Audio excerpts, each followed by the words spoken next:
श्रीराम समर्थ. आपण ऐकत आहोत श्री श्रीराम महाराज रामदास यांचे श्री ब्रह्मचैतन्य दासाचे आत्मकथन, अर्थात श्री सद्गुरू भक्ती साधनामृत.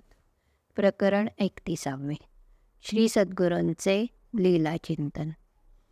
हे प्रकरण आपण 2 भागात ऐकणार आहोत. भाग पहिला. एके दिवशी रात्री नर्मदा काठी अगदी स्वस्थ बसून श्रींचे ध्यान करत बसलो होतो. मानसिक नामस्मरण छान चालू होते. 15-20 मिनिटांनी एकाएकी केवड्याच्या अत्तराचा सुगंध येऊ लागला. त्या सुगंधाने मला अतिशय प्रसन्नता जाणवू लागली आणि मला अतिशय तीव्रतेने श्रींच्या समाधी पादुकांची आठवण येऊ लागली.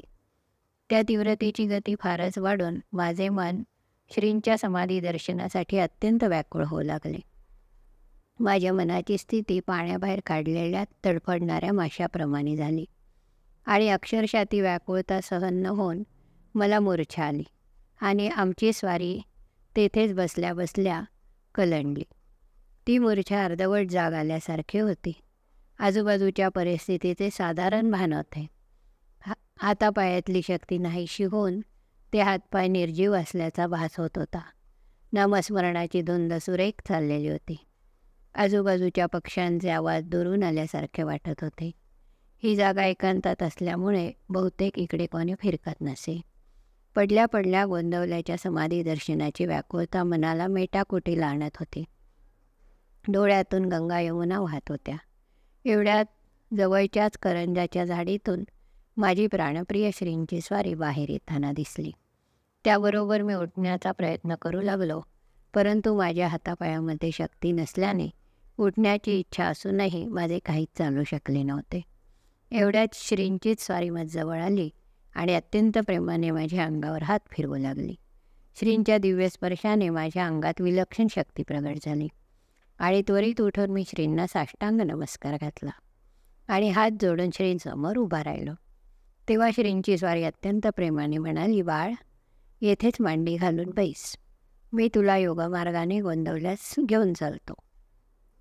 असे म्हणून स्वारीने मला आपल्यासमोर मांडी घालून बसवले आणि माझ्या डोक्यावर आपला दिव्य हस्त ठेवला. श्रींच्या आज्ञेनुसार मी डोळे झाकून घेतले होते. श्रींनी डोक्यावर हात ठेवताच मला एकदम गडद निळा प्रकाश ताटाच्या आकाराचा दिसू लागला. माझे पूर्ण अंग आनंदाने भरगच्च भरल्यासारखे जाणवू लागल्यानंतर श्रींनी आपला हात माझ्या डोक्यावरून पाठीकडे हळूवारपणे नेला. त्याबरोबर माझ्या पाठीतल्या नाड्या सळसळून गदगद हलल्या आणि आमची स्वारी एकदम फुलासारखी हलकी झाली. नंतर मी हळूहळू जमिनीवरून वर अधांतरी झालो आणि वर आकाशाकडे मंद गतीने जाऊ लागलो. डोळे बंद असूनही मला फारच सुंदर आणि स्वच्छ दृश्य दिसत होते. मला शंका आली, आपण डोळे उघडले तर नाहीत ना? म्हणून मी हाताने डोळ्यावर हात फिरवून खात्री करून घेतली, तर खरोखरच श्रींच्या आज्ञेनुसार ते डोळे मिटलेलेच होते. अहो, माझ्या सद्गुरुनाथांनीच जर देहाचे नियंत्रण हातात घेतले आहे, तर तेथे श्रींच्याच इच्छेने सर्व काही चालणार यात काहीच शंका नाही. मी स्वतःच जर त्यांच्या चरणी विलीन झालो आहे, तर हा देह तरी त्या स्वपासून वेगळा कसा राहील? ही सद्गुरुनाथांची दिव्य कृपा आहे. सद्गुरूंना प्रसन्न करण्यासाठी किती मोठा आटापिटा करावा लागतो, परंतु श्रींच्या दिव्य कृपेने मला काहीच करावे लागले नाही. सर्व काही श्रींचीच इच्छा. अहो, एका सद्गुरूला प्रसन्न करून घेतले की मग या नश्वर जगात आणखी कोणतेच काम राहत नाही. हे खरे आहे, परंतु तितके ते सहज साध्य नाही. यामध्ये कर्तव्यरूपी माया आडवी येते. भगवंताची माया ओलांडून जाणे फारच कठीण आहे. माया ओलांडून जाण्यास एक भगवंताचे नामशास्त्रच प्रभावी ठरते. माया ही जबरदस्त आतंकवादी राक्षसासारखी असते. ती माया नेमकी कुठे दडून बसली आहे हे कळत नाही, परंतु हृदयरूपी कंदरामध्ये दडून तिथूनच ती आपली करामत जीवाला दाखवते. मायेला जर नष्ट करायचे असेल तर सद्गुरूंना प्रसन्न करून घेणे अत्यंत जरुरीचे आहे. सद्गुरूंना प्राप्त करून घेण्यासाठी आपल्या देहबुद्धीवर नामस्मरणरूपी तुळशीचे पान ठेवले पाहिजे. सतत भगवंताचे नाव घेतले म्हणजे सर्व काही साध्य होते. सद्गुरूंच्या प्रसन्नतेसाठी सतत नामस्मरण करणे आवश्यक आहे. एका महापुरुषाचे एक दिव्य वाक्य आहे, श्री गुरु चरणांभोजम सत्यमेव विजानतां जगत् सत्य सत्यम वा नेतरेती मतिर्मम. याचा अर्थ अतिदिव्य आहे. तो असा की गुरुभक्तांनो, श्री सद्गुरू कमलाचे अर्थात चरणांचे सत्य ज्ञान करून घ्या. एवढेच पुष्कळ आहे. त्यानंतर जगत सत्य आहे की असत्य आहे हे समजून घेण्याची जरुरी नाही. डोक्याला त्रास देणारे वाद विद्वान पंडित मंडळी पाहून घेतील. त्यांचा तरी वेळ कसा जाणार? शाश्वत सुखाची इच्छा बाळगणाऱ्या साधकांसाठी ज्ञानेश्वर माऊली म्हणते, हे सद्गुरू महाराज तत्त्वमसि. या महावाक्याचे सार आपल्याच चरणी विराजमान आहे. हे सद्गुरुनाथा, तत् आणि त्वम म्हणजे ते आणि तू हे तुझे दिव्य चरण आहेत. आणि असी म्हणजे आहे. या भावनेने या पूर्ण चरणांची पूजा केली म्हणजे साधकाला अन्य काही खटपट करण्याचे कारण नाही. तत्त्वमसि हे एक महावाक्य आहे. म्हणजे ते तूच आहेस असा या महावाक्याचा गुह्यार्थ आहे. ते म्हणजे ब्रह्म होय. सद्गुरू आपल्या शिष्याच्या अंतरंगात हे महावाक्य ठसण्यासाठी बोधामृत पाजतात. सद्गुरूंच्या दिव्य कृपेशिवाय शाश्वत समाधानाची प्राप्ती होत नाही. गुरु संतोष मात्रेन सिद्धिर्भवती शाश्वती अन्यथा नैव सिद्धी स्यात् अभिचाराय कल्पते. याचा अर्थ असा की सद्गुरूंच्या प्रसन्न मात्रे करून प्राप्त होणारी सिद्धी ही शाश्वत स्वरूपाची टिकणारी असते. इतर सिद्ध्या कालांतराने नष्ट होतात. आपण कितीही जपसाधना केली, कितीही कठोर तपश्चर्या केली, कितीही मोठ्या प्रमाणात अन्नदान केले, कितीही भागवत कथा करवल्या, गंगा स्नान केले, समुद्र स्नान केले, तरीसुद्धा जोपर्यंत सद्गुरुनाथ महाराज प्रसन्न होत नाहीत तोपर्यंत सर्व काही फुकट आहे. अर्थात त्यात काही अर्थ नाही, राम नाही. सद्गुरूंच्या प्रसन्नतेशिवाय सर्व काही निरर्थक आहे. अहो, आजकाल साधकांची साधनेत प्रगती का दिसून येत नाही? याचे कारण सद्गुरू अवकृपा होय. सद्गुरूंच्या कृपेने साधना करण्याबद्दल बुद्धीला स्फूर्ती प्राप्त होत असते. सद्गुरूंच्या कृपेनेच नामसाधनेत काय किंवा कोणत्याही साधनेची आवड निर्माण होते. सद्गुरूंच्या दिव्य कृपेनेच रामनामामध्ये दिव्य मस्ती प्राप्त होते. सद्गुरूंच्या कृपेनेच व्यवहारातही नामाची आनंदी अवस्था टिकून राहते आणि सर्व विश्व रामरूप दिसू लागते. सद्गुरूंच्या कृपेची एक जरी ठिणगी शिष्यावर पडली तरी तेवढ्यानेच एक प्रकारचा दिव्य भावाचा सूर्य उगवतो. आमची स्वारी श्री सद्गुरूंच्या कृपेने वर वर हवेत उडत होती. आता आमची स्वारी निळ्या आकाशामधून पुढे पुढे सरकत होती. खूप उंचावर जाऊन देखील पृथ्वीवरची सर्व दृश्ये दिसत होती. खरोखरच आपली पृथ्वी किती सुंदर आहे हे पाहायचे असल्यास आकाशातूनच पाहावे. मी आता त्या उंच आकाशातून पृथ्वी निरखू लागलो. मला सर्वात प्रथम ती दिव्य नर्मदा माता दिसली. तिचे जल आकाशाप्रमाणे निळेभोर दिसत होते. नंतर मी नर्मदेच्या किनाऱ्यावर नजर टाकली तर मला फारच आश्चर्य वाटले. तेथे आमची स्वारी ध्यानस्थ असलेली दिसली. तेव्हा श्रींचा आवाज माझ्या कानावर आला, बाळ, हीच योगाची दिव्य करामत आहे. हे श्रींचे दिव्य वाक्य ऐकून मनाचे फारच समाधान झाले. म्हणजे माझा स्थूल देह तेथेच पूर्ववत बसलेल्या स्थितीत होता आणि श्रींच्या दिव्य करामतीने त्या स्थूल देहातून एक दुसरा सूक्ष्मदेह वर्तमान स्थितीत उंच आकाशात विहार करत होता. नंतर आमची स्वारी हळूहळू आकाशमार्गे गोंदवल्याकडे जाऊ लागली. पृथ्वीवरची विविधतेने नटलेली दृश्ये पाहण्यात आमची स्वारी गुंगली होती. अनेक पर्वतांच्या रांगा एका ओळीत उभ्या असून त्यावरील सुंदर वृक्ष वेली हिरवीगार पाहून मनाला खूपच प्रसन्नता वाटत होती. त्या पर्वतांच्या रांगेमधून वाहणाऱ्या नद्या फारच सुंदर दिसत होत्या. अनेक दाट जंगलाचा भाग मनाला मोहून टाकत होता. त्या जंगलातील श्वापदे नदीच्या किनाऱ्यावर पाणी पित असताना दिसत होती. थोडं पुढं गेल्यावर लहान लहान गावे दिसू लागली. एवढ्यात माझ्या प्राणप्रिय श्रींच्या समाधी मंदिराचे ते सुंदर नक्षीकामाचे शिखर दिसू लागले. शिखर पाहताच आकाशातूनच आमच्या स्वारीने श्रींना साष्टांग नमस्कार घातला. तर काय आश्चर्य, आमच्या स्वारीचे मस्तक साक्षात श्रींच्या दिव्य समाधी पादुकांवरच होते. माझ्या तोंडातून आपोआपच पुढील शब्द बाहेर पडले, श्री अनंत कोटी ब्रह्मांड नायक राजाधिराज सच्चिदानंद सद्गुरू श्री ब्रह्मचैतन्य महाराज की जय. साक्षात श्रींच्या समाधी पादुका समोर पाहून माझ्या डोळ्यातून अत्यंत प्रेमाने गळगळ अश्रू वाहू लागले आणि आमची स्वारी इकडे नर्मदेच्या दिव्य किनाऱ्यावर पूर्ववत भानावर आली. नंतर त्याच आनंदाच्या अवस्थेत तेथेच जवळजवळ अर्धा तास बसून राहिलो. मन आणि शरीर अति हलके हलके वाटत होते. नंतर आमची स्वारी आश्रमात येऊन बसली. यावेळी पहाटेचे 3 वाजून गेले होते. माझ्या श्रींची स्वारी सर्व पारमार्थिक साधनांमध्ये तरबेज होती. माझे श्री महान योगेश्वर होते. श्रींनी अनेक योग्यांना मार्गदर्शन करून त्यांचा उद्धार केला आहे. एकदा श्रींची स्वारी भैयासाहेब मोडक यांना घेऊन नैमिषारण्यात गेली. तेथे अनेक योगी मंडळींना भेटून परत येताना नर्मदेच्या किनारी आले. तेव्हा नर्मदा काठी अनेक घनदाट जंगले होती. अशा घनदाट जंगलातून जाताना नर्मदा मैया खूप दूर राहिली असल्याने जवळपास पाणी नव्हते. चालून चालून भैयासाहेब खूप थकले आणि त्यांना जोराची तहान लागली. तेव्हा श्री त्यांना घेऊन एका गुहेत शिरले. आत एक स्वच्छ निर्मळ पाण्याचा झरा जुळूजुळू वाहत होता. मोडकांना खूप आनंद झाला आणि ते पोटभर पाणी प्यायले. ब्रह्मांड नायक श्रीही यथेच्छ पाणी प्यायले. पाणी पिऊन झाल्यावर भैयांनी श्रींना विचारले, महाराज, या गुहेमध्ये पुढे काय आहे? तेव्हा श्री म्हणाले, आपण तिकडेच निघालो आहोत. असे म्हणून ते दोघे यात पुढे निघाले.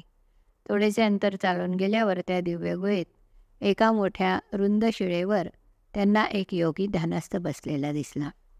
त्यांची दाढी व जटा जमिनीवर लोळत होत्या. श्रींची स्वारी क्षणभर त्या महायोग्याच्या समोर उभी राहिली. थोड्याच वेळात त्या महायोग्याची स्वारी डोळे उघडून श्रींच्या कडे पाहू लागली आणि त्यांनी श्रींना अत्यंत काकुळतीने विचारले, रामावतार झाला का? तेव्हा श्रींनी त्यांना विचारले, का बरे? तेव्हा ते योगीराज म्हणाले, रामदर्शन व्हावे म्हणून मी समाधी लावून बसलो आहे. श्रीराम प्रभू भूतलावर अवतरले असतील तर त्यांच्या दर्शनासाठी मी जाईन. यावर श्रींची स्वारी अत्यंत प्रेमाने म्हणाली, योगीराज, राम व कृष्ण दोन्ही अवतार होऊन गेले. सध्या कलीला सुरुवात झाली आहे. हे शब्द ऐकून ते योगीराज मुनी बिचारे फारच निराश झाले. त्या योगाची ती मनस्थिती पाहून माझे प्राणप्रिय दयासागर त्यांना म्हणाले, जरी रामावतार होऊन गेला असला तरी काही हरकत नाही. त्याच रामाने मला येथे पाठवलेले आहे. असे म्हणून श्रींनी लगेच त्या योगाच्या डोक्यावर हात ठेवून त्या दिव्य पुण्यात्म्याला श्रींनी आपल्या दिव्य योग सामर्थ्याने पूर्णावस्थेला पोहोचवले. नंतर त्या दिव्य योगाने श्रींना साष्टांग नमस्कार घालून श्रींच्या चरणी देहत्याग केला. नंतर तेथेच जंगलातील लाकडे गोळा करून श्रींनी त्याच्या देहाला संस्कार करून ते दोघे परत निघाले. खरोखरच ही दिव्य संत मंडळी जगतात संचार करतात ते केवळ अशा अनेक लोकांच्या उद्धारार्थच करीत असतात. चालता चालता वाटेत भैयासाहेबांनी श्रींना विचारले, महाराज, हे योगी कोण होते? आपण त्याला काय केले? त्यावर श्री म्हणाले, राम जन्माला येण्याच्या अगोदरपासून अनेक वर्षे हा तापसी योगी समाधी लावून बसला होता.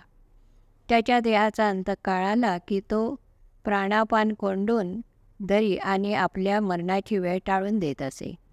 असे त्या योग्याने अनेक वेळा काळाला चुकवले. या पाठीमागे त्या योग्याचा हेतू असा होता की रामाचे दर्शन घेऊन आपण मुक्त होऊन जाऊ.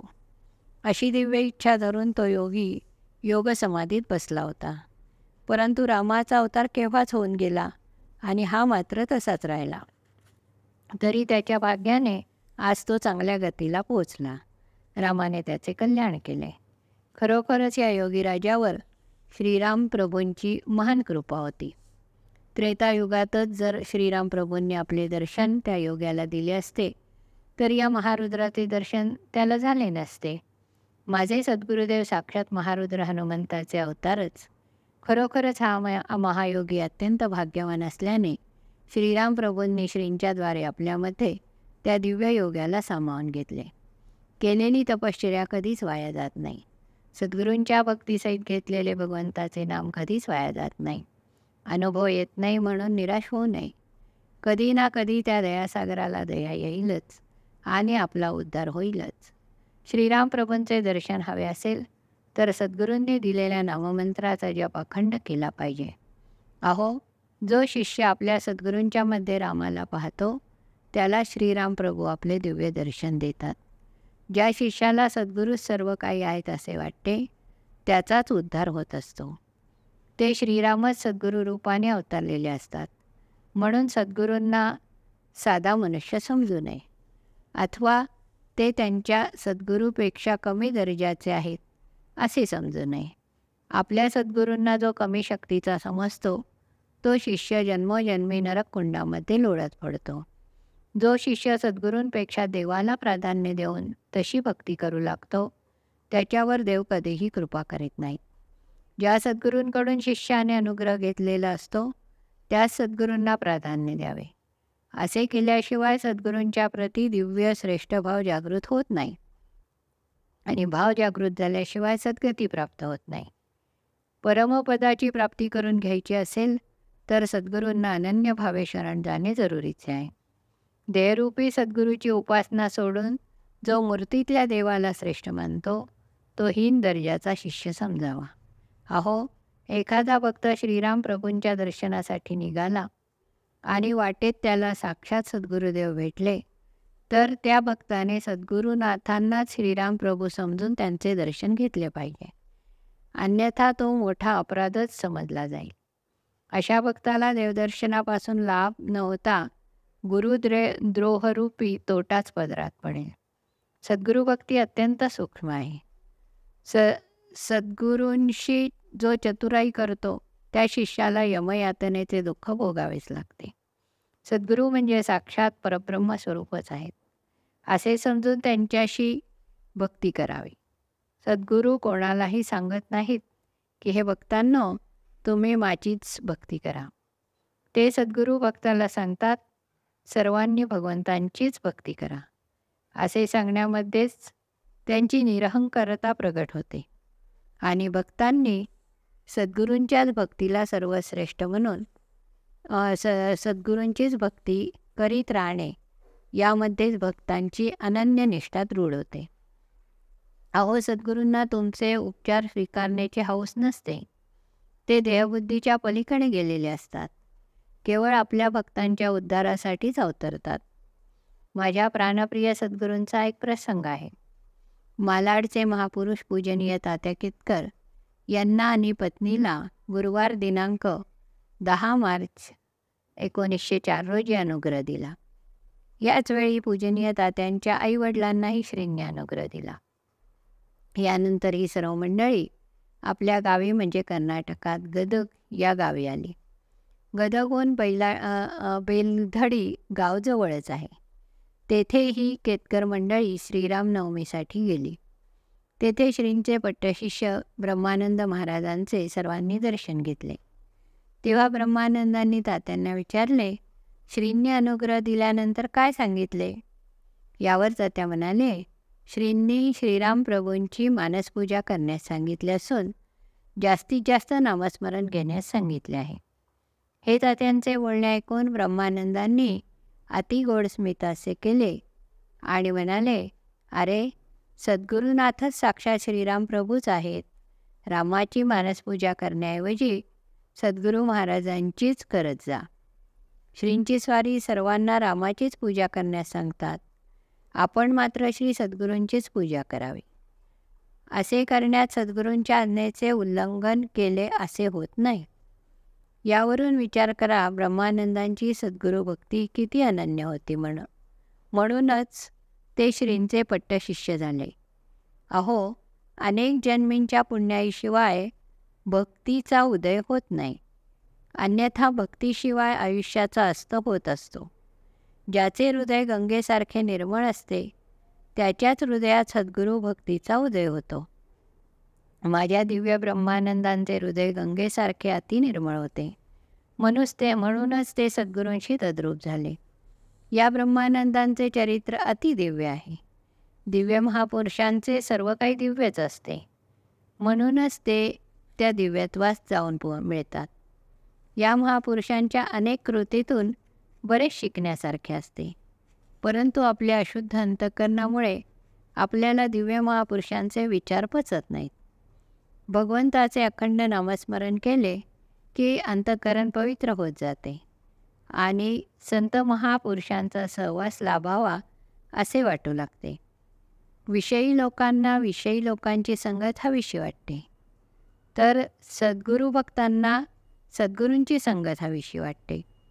ज्याला माळेची संगत लागली ती व्यक्ती शेवटपर्यंत माळ सोडत नाही, अर्थात भगवंताचे नाम सोडत नाही. पूजनीय तात्यांच्या मातोश्रींची एक गोष्ट अतिदिव्य होती. त्या माळेवर श्रींच्या आदेशानुसार अखंड नामस्मरण करीत असत. प्रपंचातील कर्तव्ये करताना त्या नामाला तथा श्रींना कधी विसरल्या नाही. प्रपंचातील प्रारब्धाने आलेली कामे पूर्ण होताच ही माऊली माळेवर सतत जप करीत असे. आजारात देखील नव्हे तर शेवटच्या गंभीर अवस्थेत देखील त्यांचा अखंड नामजप चालूच असे. पूजनीय तात्यांच्या मातोश्री अतिदिव्य होत्या, म्हणूनच त्यांच्या उदरी पूजनीय तात्यांसारखे रत्न जन्मास आले. पूजनीय तात्यांच्या मातोश्रींचा एक दिव्य प्रसंग आहे, तो असा. 1926 पूजनीय तात्या पुण्यास राहावयास आल्यावर त्यांनी आपल्या आईवडिलांना पुण्यास राहावयास आणले. पूजनीय तात्यांची नोकरी सरकारी असल्यामुळे त्यांची बदली नेहमीच होत असे. त्यामुळे सन 1929 त्यांची पुण्याहून मुंबईला बदली होऊन ते मालाडला राहावयास आले. मालाडला रामकुटी जागेची समाधानकारक व्यवस्था झाल्यावर पूजनीय तात्या आपल्या आईवडिलांसह येऊन राहिले. पूजनीय तात्या तसेच त्यांच्या मंडळी आणि आईवडील हे सर्वजण खूप नामस्मरण करीत असत. सौ मातोश्रींचा देहांत 19/5/1931 रोजी झाला. जाण्यापूर्वी सुमारे 8 दिवस त्यांची प्रकृती विशेष खराब झाली होती. अंगावर सूज आल्यामुळे हातात माळ धरवत नव्हती. एरवी त्या सतत माळ घेऊन जप करीत असत, परंतु या शारीरिक अवस्थेतही लुगडाचे टोक हातात धरून त्या टोकाला माळ समजून जप करीत होत्या. शेवटच्या दिवशी बाह्यशुद्धी हरपली होती, तरीही त्या स्थितीतही पदराचे टोक धरून जप चालूच होता.